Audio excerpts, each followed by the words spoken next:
Alright, so I've got a little treat for you guys today. This game is called Spelunker, and I think it's a bit of an unsung NES classic. It's a tough-as-nails platformer, Nintendo hard, and, it's taken me a while to beat this, and I finally did it last night, so I wanted to share it with you. Hey, it's Mario! What's Mario doing in this game? So the basic gameplay of Spelunker, like a typical platformer, is just running around jumping and occasionally falling. The thing is, you can't really fall more than a centimeter of on-screen space or you die. One of the gameplay components is bombs. Bombs blow up obstructions in your path, which are basically just big rocks. And when you set a bomb, you really gotta get out of there, because if you're too close to a bomb, you will die.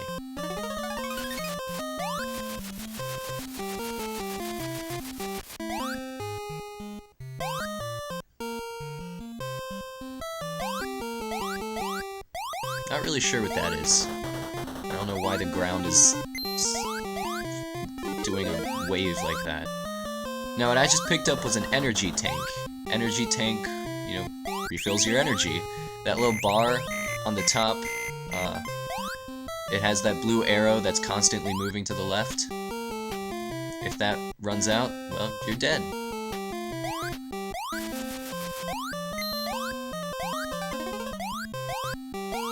Now, elevators in this game can be pretty tricky, but generally what I do is I jump onto them. I jump onto the elevators, and then when I'm moving from one elevator to the next, I'll drop onto it. It can be a little difficult, but, it's worth it. Flares in this game are used to kill bats, as you can see. When you throw up a flare, it doesn't need to hit the bat. It just needs to be somewhere in the general vicinity. As you throw it up, it'll explode, it'll make the bat disappear, and then the little flare will fall slowly to the ground. Now this is a ghost. Ghosts really aren't as scary as they might seem, at least until the later levels where they get really fast. But, you don't really even need to be directly facing them, they don't need to be in your line of sight, you just gotta start shooting. And if they're, somewhere close enough, then they'll die.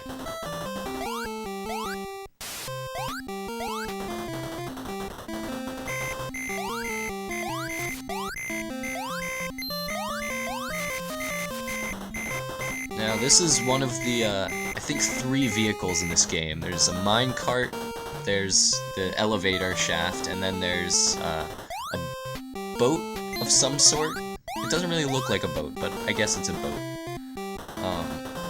The other gameplay mechanic, you've seen me pick up, I think 3 keys at this point. Keys do what you would imagine keys would do. They unlock doors. Red keys unlock red doors, and blue keys unlock blue doors. It's pretty straightforward.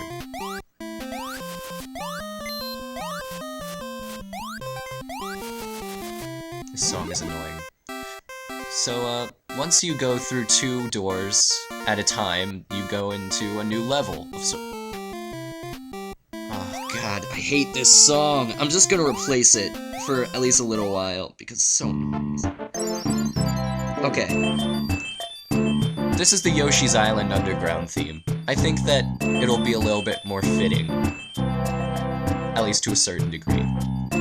Because I just can't stand that song for too long.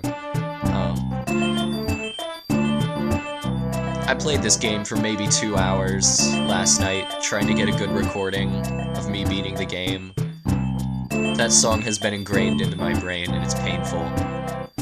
Now, what I just picked up, that little sparkling thing, I call that a randomizer. I don't know what it's really called, but it essentially does something random for you. It'll either give you a bomb, a flare, refill your energy, or give you an extra life. Coins, money bags, they just give you points.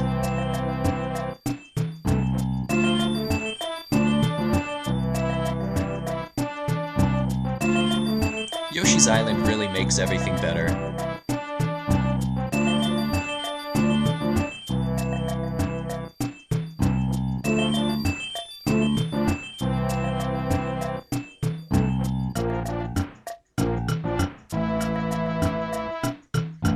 So, bats, if you haven't noticed, they kind of shit acid guano everywhere.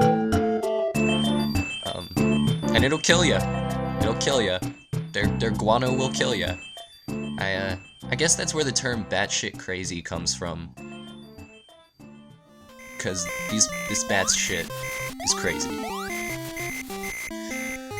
A really annoying part of this game is the hefty amount of backtracking that you do. You, go into, like, one of these little cave areas, you're faced with a few challenges, you collect everything, and then you have to go all the way back, and it's really annoying. Huzzah.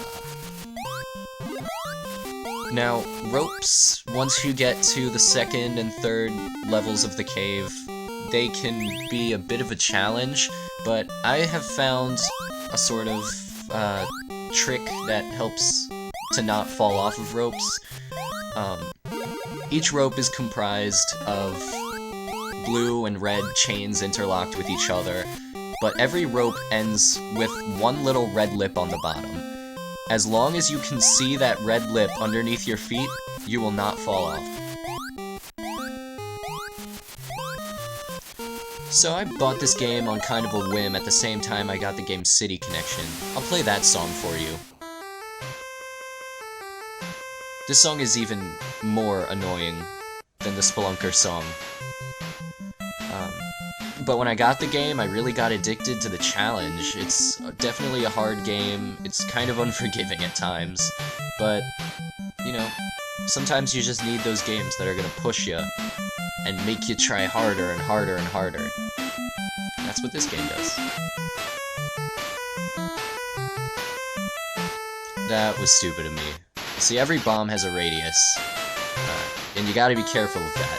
Now, if you step just to the right, where I was just standing, to the right of the rope on that platform, then you'll be safe. I noticed that in the second playthrough I did of this. I can't focus with this song, Christ's sake. Anyway, you just gotta be careful of the bomb radius.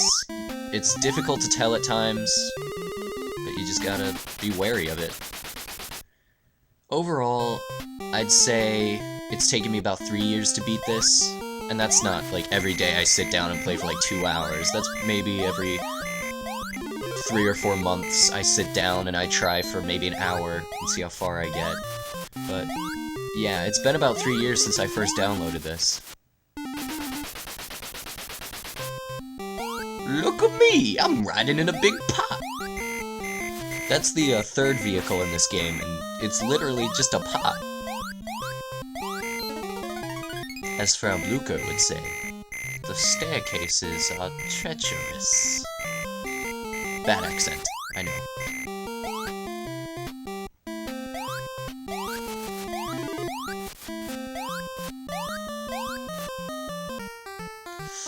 Don't try to move left or right on a rope, because they're small ropes, and you don't need to.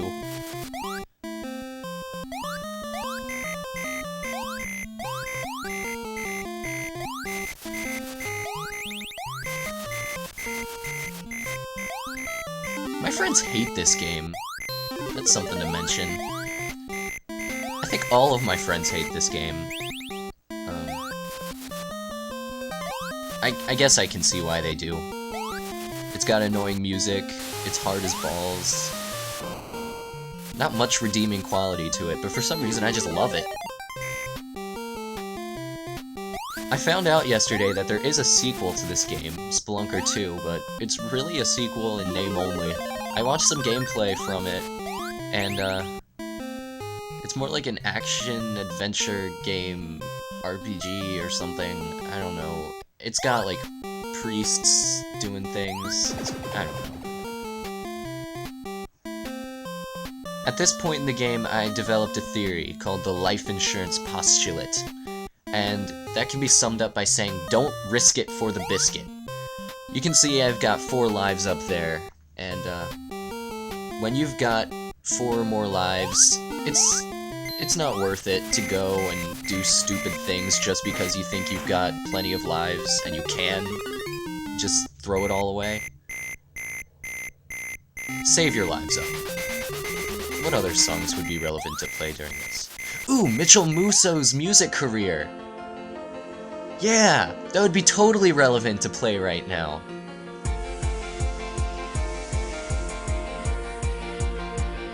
I opened my eyes, I sat up in bed.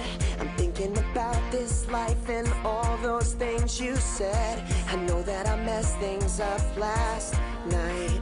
Maybe it's just me, but for some reason, this song oddly works with the game. No, that's not possible. I mean, we're talking about Mitchel Musso. He's a Disney actor. And this is his music career.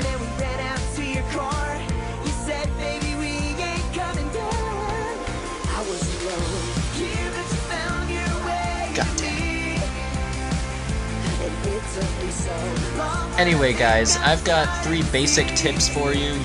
The other ones were just kind of, you know, suggestions that I found useful, but these are 3 tips that I really think you should add to your repertoire when playing this game, because, I mean, they're how I survived the game.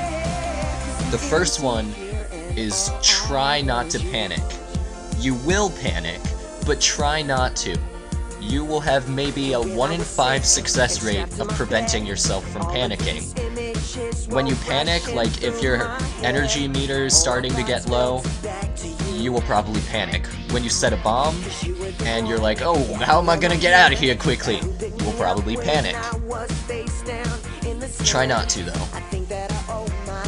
The second thing you're going to want to do is memorize the map. And if you're bad at memorization, at least try to memorize the location of the keys.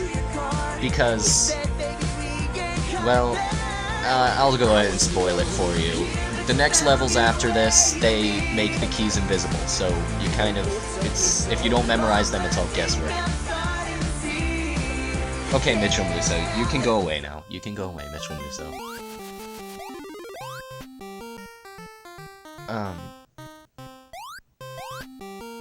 Another tip is to take it slow. Your energy meter's fairly big. I mean, there are a few times when you might be kinda pressing yourself for time, but as long as you kind of measure out, like, which energy tanks to pick up when, then you should be completely in the clear as far as time is concerned. If you just got through some crazy ordeal, just pause. Just pause, take it slow. Don't do what I just did. Don't climb up the ladder and without thinking just jump. This isn't Super Meat Boy, so you can take a pause. You have no idea how gratifying it was to step in front of that temple. And stepping in front of that temple, I realized something. This game really isn't hard. It's mostly about muscle memory, and it's mostly about just knowledge of how the game works. And, a lot of people may hate this game, but, you know, I love it. I think it's just a lot of fun. So, suck it, Will.